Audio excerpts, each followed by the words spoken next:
statement, and then we'll bring the microphone around. Yep, another week in the SEC, as we all know. Really good opponent, Mississippi State. Jeff, I know well, and a good guy, and done a great job with their program. The energy, enthusiasm coming out of that programs, you can see it in the way their kids play. They got no quit in them. These guys have competed. They have been in every game they've played. They have upgraded the talent level since he's been there. You look at the group he's put together defensively, offensively, and special teams. They got really good players all over the field. Our guys are going to be up for a great challenge this week. We're going to their place, and when you play on the road in the SEC, trust me, I played a lot of years and coached a lot of games at this place. It's a tough place to play. They have great fan base, and Jeff and his staff have done and go with the ball, the decisions he makes in terms of running, throwing, box counts. I mean, he's very experienced at it, talented player, and he's got great legs. And they've got another quarterback that is a really good player as well. Coach, what have been your impressions on Anthony Evans since leaving here, and also Brennan Thompson, another transfer receiver for him? Yeah, Anthony's played awesome. It was great. The last 24 hours, I'd seen highlights throughout the year, watching Anthony play really well, just in games and passing and things that overlapped. But then yesterday, you get to sit and watch 4 or 5 games in a row. He's really played well, explosive, fast, vertical threat, quick game threat, blocking well. He's always been a good returner. He's, everything I thought he was. He's a really good football player that has grown, gotten better, and as you grow up and get better, you improve. And he's done that, and he's playing at a really high level. And obviously, Brennan Thompson's a force to be reckoned with. This guy's the fastest guy I've seen on tape probably in multiple years. I can't remember the last time I saw somebody this explosively fast and dynamic as this guy is. So the package of those two guys together is really, really good. Mississippi State have been close a few times this season, and then finally Saturday they get their first conference win since, I think, October 2023. What can that do for that team as far as confidence going in this game, the fact that they broke through last week getting ready for this one? Well, number one, it shows hard work pays off. They've continued to work hard. They've stayed true to themselves. I mean, they all they do is watch tape. They've been in every game. They've had several games they should have won. They could have won, but they didn't. And obviously it didn't slow them down because, even Arkansas, every game they've been in, they score tons of points. They're a hard team to beat. So, a lot of respect for the coaching staff and their team. Shows you what kind of competitive character they got, that they have sustained that in every game, regardless of the outcome of the games. Coach Lebby's background, obviously with Josh Heupel, I think they threw for over 300 on you last year. Is the system that similar to Tennessee, or what kind of twist does Coach Lebby put on that offensive attack? Yeah, it's the same but different. Yeah, we'll get to talk to Noah Thomas in a little bit. I know we asked about him the other night too, but what have his biggest areas of growth been, both on the field and just acclimating to the Georgia program since he got on campus?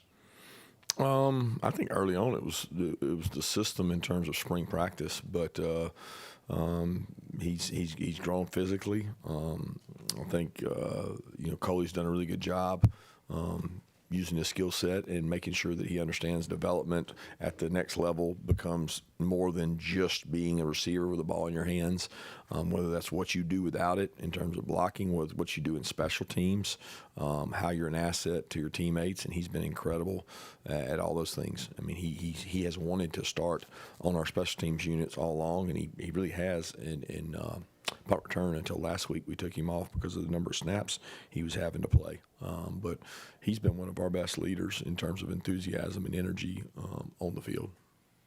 Kirby, to your left, what have you seen that stands out when taking a look at the Mississippi State defense, a secondary that leads your conference in interceptions?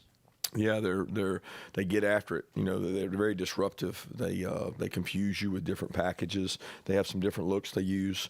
They've got some long length. I mean, I hadn't seen this kind of length in a long time at corner and safety in terms of length allows you to tip balls, knock balls down, intercept balls. They are very lengthy and can get balls down and create havoc through what they do. But they've done a really good job this year creating those turnovers. I mean, they're plus in the margin, and anytime you're plus in the margin in our league, that's winning because it's a really competitive league in terms of turnovers. Kirby, obviously, Zach Branch has made a big impact. With the transfer group as a whole, I imagine some you thought would be difference makers, maybe some provide depth. How do you determine a hit rate as an organization, when you bring in all these guys? I don't know that we determine a hit rate. I mean, I look at these as, kids, human beings, student athletes. I mean, I think that our sell to them was come be part of our family and our culture and grow and enjoy in the success that you might have, but enjoy in the success of others. And they've all hit on that. And it's a big part of what I believe to be the culture when you go into the portal is you have to have people that are shaped the right way mentally and strong enough that hopefully they can contribute to your team both on the field and in the locker room. Coach, I know obviously, Chauncey has been dealing with that calf injury for a few weeks. Is that something y'all still have to be careful with a little bit as far as his usage in games? No, Chauncey's healthy. I mean, he's done a great job when he's had the opportunity. His number's been called.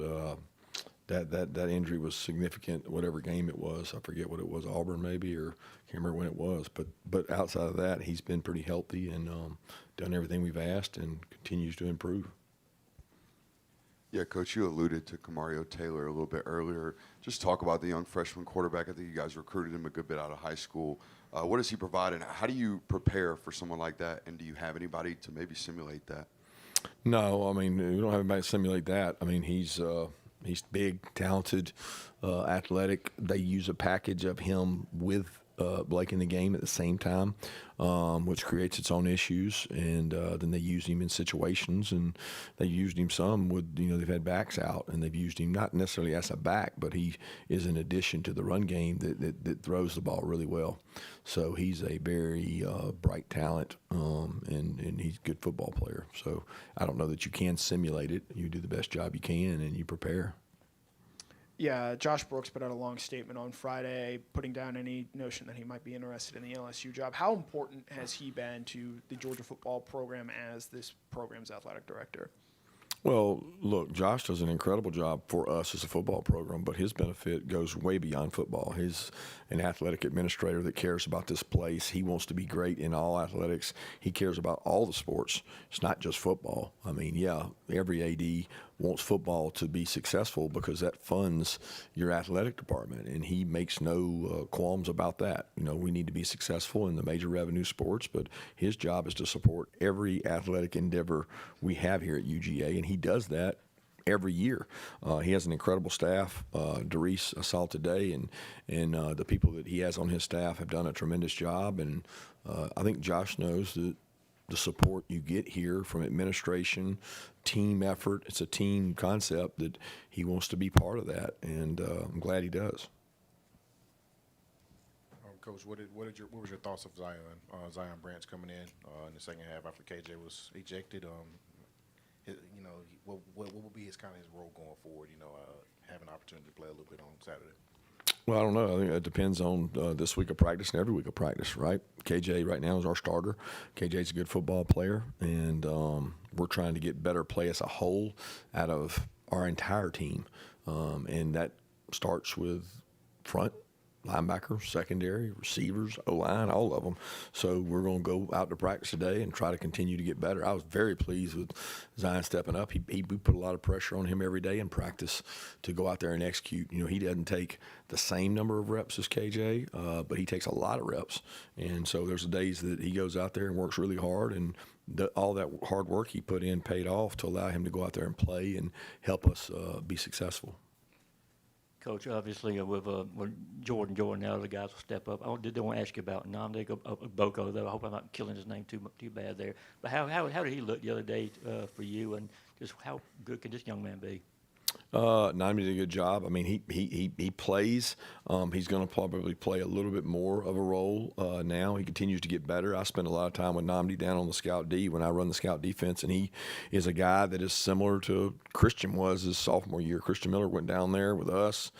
Jordan went down there with us.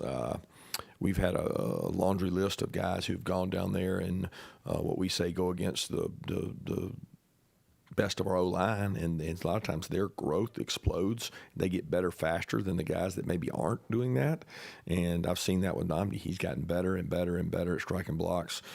Big emphasis for him from a conditioning level standpoint. He takes a lot of pride in getting that right, so he can be on the field for more snaps. But he was a big boost the other night because he's very good at block recognition. He understands leverage, and he strikes and gets off blocks. Yeah, Kirby, with the amount of close games y'all have played, especially since the start of SEC play, do you feel the comfort level of this team growing in close games as y'all play more of them, or do you feel like those are situations this team has kind of taken to ever since the beginning of the season? I don't ever feel uncomfortable in a game based on the score. I'm uncomfortable in how we play sometimes, but it's not about the fourth quarter, the first quarter, the halftime, it's not about the score because we really don't make it about that. You know, if you want to dominate someone, you don't look and check and see what the score is halfway through. The objective is to dominate them, and there's no scoreboard when you start talking about dominating somebody. You look at it at the end of the day and see if you did, and we haven't done that very often in terms of dominating the way we want to, but we'll continue to try to. Coach, I got a feeling I know where you're going to go with this, but on the schedule, you look at a game like this, and everybody built up Texas preseason. Everybody says, oh, trap game on the road. I want to ask about getting ready for a noon game and also cowbells. I mean, you've obviously been there a lot. Will there be cowbell noise, and is there something drastically different about getting ready for a noon game on the road versus maybe a 3:30 or a night game?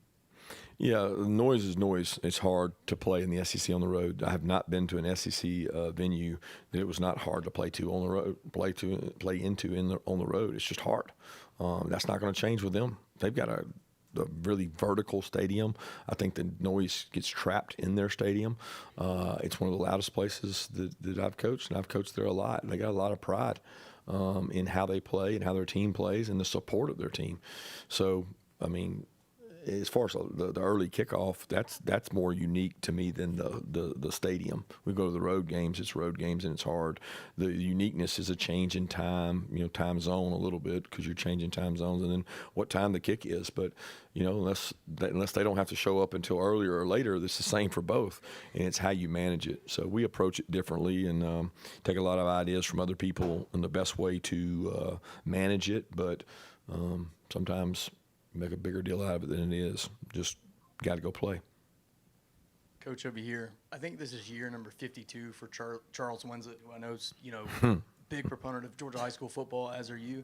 Just what has he meant to the state, and just what has he meant to you as a person? Yeah, Charles Winslet's a great man. He is. I don't think there's a coach in the state of Georgia that doesn't have a story about Charles Winslet or a classic story. He's a very, very interesting man. So he has done it for a long time. He's done it successfully at a lot of places. He's very bright.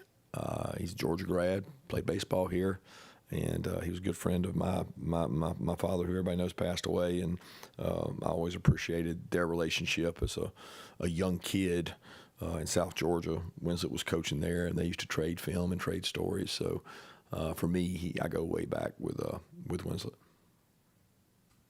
Kirby, you guys are 7-1 with making stops at games, with games in the balance, but lacking enforcing turnovers and getting sacks.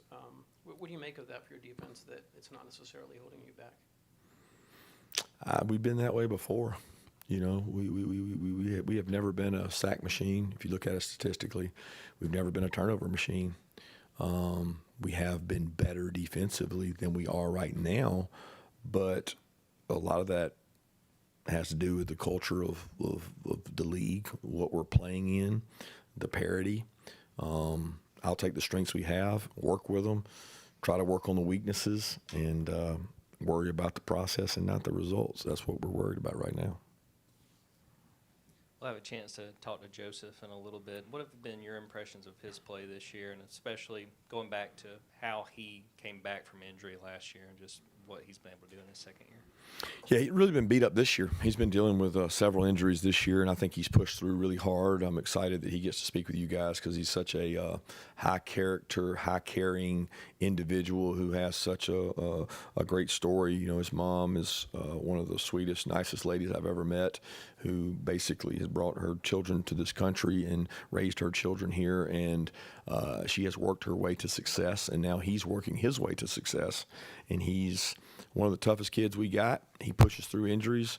I thought he had one of the big plays in the game the other night. He was a main part of the 4th and 1 stop in terms of his effort and his get off, and we need him to keep improving. He has, you know, we're not used to having to lean on true sophomores, but he's a guy that has some natural pass rush ability and natural ability that we need to capitalize on. Time for one more question. Yeah, we saw Lennon Roldan get in for you guys, a wide receiver. How is he developing, and how might he be able to help you guys this week? Yeah, I'll be honest with you, all those young wideouts continue to grow. I thought he and C.J. Wiley both had really good off-week practices in build-up to Florida. Talon's, you know, coming back from his injury, getting better and running now. Tyler Williams is doing a great job. All those guys, Blackshear. I mean, when you look across the board, that's a good class that they continue to work. I'm excited today to get to see those guys continue to work, and I'm trying to challenge them that, you know, next man up. Somebody's got to be ready, and you don't get ready when the injury happens. You get ready while you're prepping for it, and they've done a good job doing that.